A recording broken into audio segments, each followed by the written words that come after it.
Leading ladies of old Hollywood. There's a misconception about older Hollywood movies and their leading ladies. I had a friend tell me that all old Hollywood movies have women swooning over men and waiting for a tall, dark, handsome gentleman to save them. Leading ladies who were on the big screen during the golden age of Hollywood were no damsels in distress, like Rosalind Russell in Auntie Mame, Marilyn Monroe in Gentlemen Prefer Blondes, Judy Holliday in the Solid Gold Cadillac, and Audrey Hepburn in Sabrina. These women played characters that reinvented themselves, and some reinvented themselves every day. These comedies gave us profound lessons about being courageous, intelligent, confident, and forthright. The power of innovation, discovery, and staying authentic to yourself. But darling, I'm your Auntie Mame. Auntie Mame, 1958. Auntie Mame, played by Rosalind Russell, becomes the sole guardian of her nephew, Patrick. Oh dear, this is a legal-looking document. Folderol here about the Knickerbocker Bank and some Mr. Babcock who's been appointed your trustee. Oh, I see what that means. I have the responsibility and your trustee has the authority. Nora took me to a movie once about a trustee. There was a big prison break, and the trustee saved the warden's little daughter. This isn't the kind of trustee that lives in prison, dear, as a rule. Mame is a woman who is always reinventing herself, but when it comes to Patrick, she wants him to see the world with open eyes, in a new perspective. Her methods might be unorthodox, but she's a woman of continuous innovation. She wants him to be courageous, take chances, and expand his mind beyond what the Knickerbocker Bank wants him to be. Of course, the Knickerbocker Bank wants to keep Patrick in a confined box that keeps him in and others out. Actually, old Babcock's rather sweet. He's been introducing me to all the blonde heiresses on the eastern seaboard. We've decided on a September wedding at our place in Montebank. Dear me. Tell me, just where is Montebank? Oh, it's right above Darien. Oh, you love it. It's awfully pretty, and it's terribly handy to the city. Of course, it's completely restricted. I'll get a blood test. But Auntie Mame is not going to allow her little love to stray too far from becoming a well-rounded man. For 9 years, Mame Dennis Burnside, I have done everything in my power to protect this boy from your idiotic, cockeyed nincompoopery. And now you've ruined everything. All my plans for Patrick have just gone... Your plans? I mean, really, you have the bill of fare, haven't you? And you're shouting orders for everyone. Did it ever occur to you this boy might be hungry for something you've never even heard of? 9 years I've tried to open some windows in his life, and now all you want to do is shut him up in some safe deposit box. Well, I won't let you do that to my little one. He's not little anymore. And he's not mine. But he's not yours, Mr. Babcock. Patrick won't allow you to settle him down in some dry-veined, restricted community. Make him an Aryan from Darien and marry him off to a girl with braces on her brains. Thank you. Auntie Mame might be an outrageously extravagant lady, but she is truly courageous.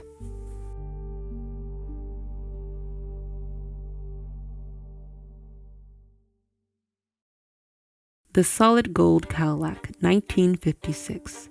Laura Partridge, played by Judy Holliday, is a forthright person. She can't stand unethical people, and these four gentlemen are the most unethical dum-dums.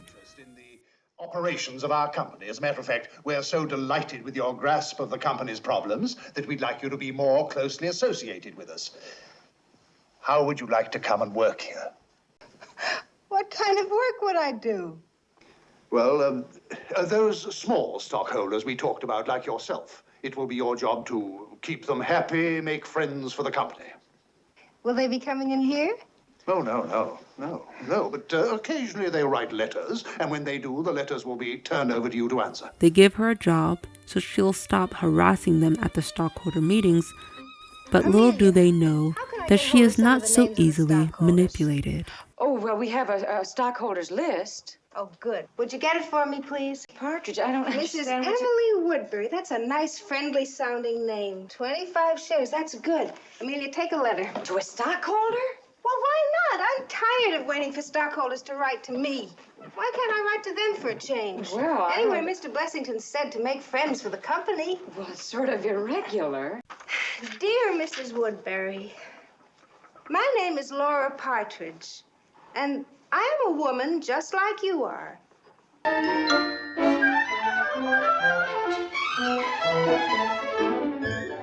Laura starts writing to the small stockholders, and soon her communications department doubles.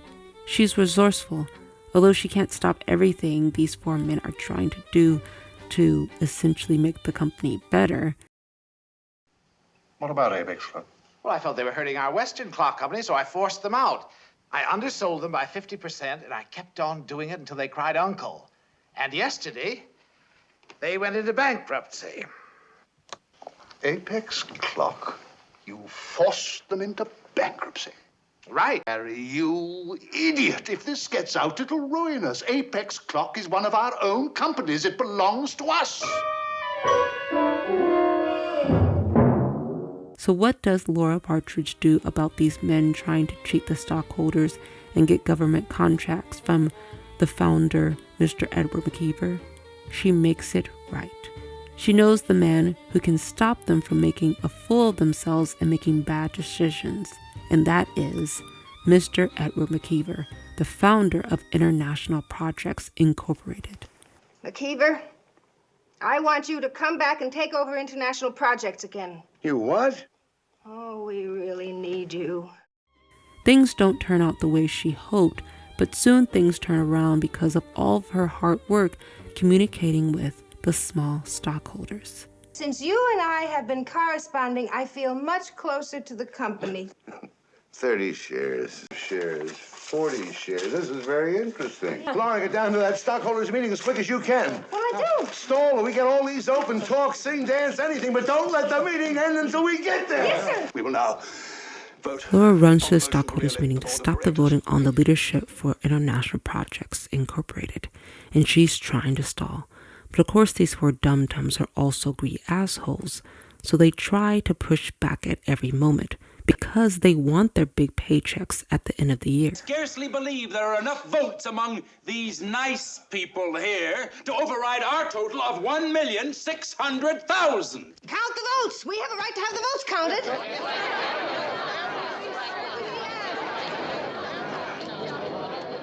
Very well, if you will all please fill in your ballots and pass them up here, your secretary and I will count them.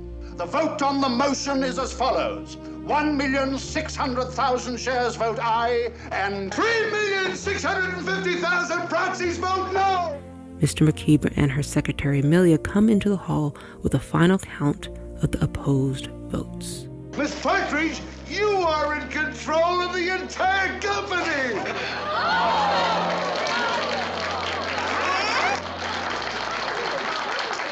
In that case, I'd like to make a motion.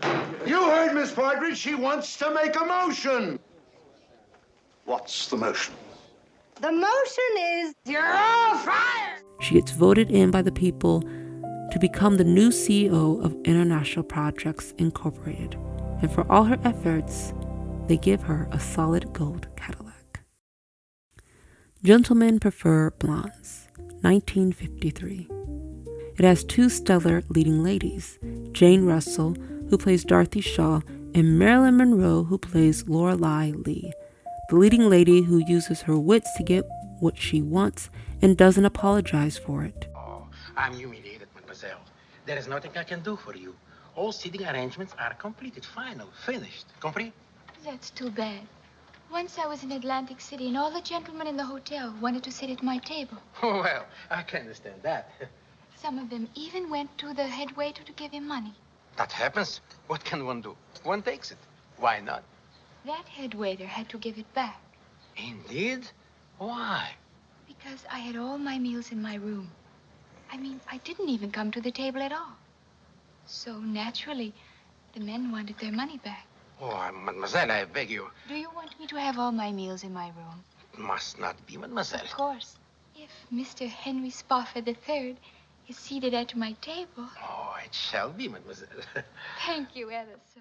She knows what she wants, and her ambitions sometimes get her in trouble, like with the diamond tiara and getting stuck in a window. Wear it on your head. I just love finding new places to wear diamonds. Help me before somebody comes along. I'm thinking. All right, I'll help you. The most iconic song comes from this movie, Diamonds Are a Girl's Best Friend. For Lorelei Lee, when it comes to the man she loves, she makes sure she is secure before committing her whole life to someone. You admit that all you're after is money. No, I don't. Aren't you funny? Don't you know that a man being rich is like a girl being pretty? You might not marry a girl just because she's pretty, but my goodness, doesn't it help? And if you had a daughter, wouldn't you rather she didn't marry a poor man? But I was... You'd want her to have the most wonderful things in the world and to be very happy. Oh, why is it wrong for me to want those things? She makes intelligent, strategic moves when it comes to love. A woman who knows what she wants and makes sure she's taken care of is admirable. Sabrina, 1954. Sabrina Fairchild, played by Audrey Hepburn, is a chauffeur's daughter who is in love with David Larrabee. She is so lovesick and afraid to reach for the moon. Sabrina is young and vulnerable, and she is sent to Paris to study the culinary arts to become a chef. But unfortunately, she is still lovesick over David. Your mind has not been on the cooking. Your mind has been elsewhere. You're in love, and I will venture to go a step further. You are unhappily in love. Does it show? Very clearly. A woman happily in love, she burns the souffle. A woman unhappily in love, she forgets to turn on the oven. But I'm trying to get over it. Why try to get over it? You speak of love like it was a birth cough. He doesn't even know I exist. Might as well be reaching for the moon. She meets an older gentleman at her culinary school who helps her learn how to live and become a new woman in Paris, France. She's there for 2 years and she transforms into a new woman. But not just her look, but her whole attitude towards life. She's more confident and willing to reach for more than just the moon, but real love. Now David is stuck on her, but this love affair does not last long as Linus Larrabee, the eldest son, swoops in and takes Sabrina for himself.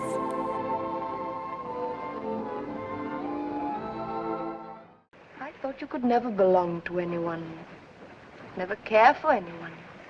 Oh, yes, the cold businessman behind his marble desk way up in his executive suite. No emotion, just ice water in his veins and ticker tape coming from his heart. And yet, one day, that same cold businessman, high up in a skyscraper, opens a window, steps out on a ledge, stands there for 3 hours wondering if he should jump. Sabrina, do you find it hard to believe that someone might want to blot out everything for sentimental reasons? Oh, I believe it. You know what I almost did because of sentimental reasons? I went to Paris to blot it out. Maybe you should go to Paris, Linus. Linus Larrabee, Esquire, is taking me to Paris. Sabrina, I wasn't going to take you to Paris. I was going to send you. Linus can't say the one thing he really means, and that's the fact he is in love with Sabrina. Why did you do it, Linus? High finance, expansion, a marriage, a merger, a new plaque on the Larrabee building. You got in the way. David? Sabrina fell out of love with David and was overjoyed when she thought Linus was taking her to Paris. She wanted Linus to confess his love for her, but in the moment, he never does. Instead, he sends her away. And I suppose in your empty cabin, there would have been a farewell note dictated to and typed by Miss McCardle. Perhaps a few flowers. A little more than that. A letter of credit, apartment in Paris, a car, a 1,500 shares of Larrabee Preferred for your father. You're very generous. We regard it as a necessary business expense. She was unhappily in love once. I'll just take one of She those wasn't tickets. going to allow herself to be lovesick again. I was happy in Paris. I think you would have been too. This woman is confident and understands there is more to Linus, that he's not a code executive sitting at the top of his tower, pushing buttons, building multi-million companies. These leading ladies have the courage to face their struggles, are intelligent and confident when executing their plans, and are forthright about their values and about protecting the people they love. These are just my thoughts. Thanks for watching, and I'll see you in the next one.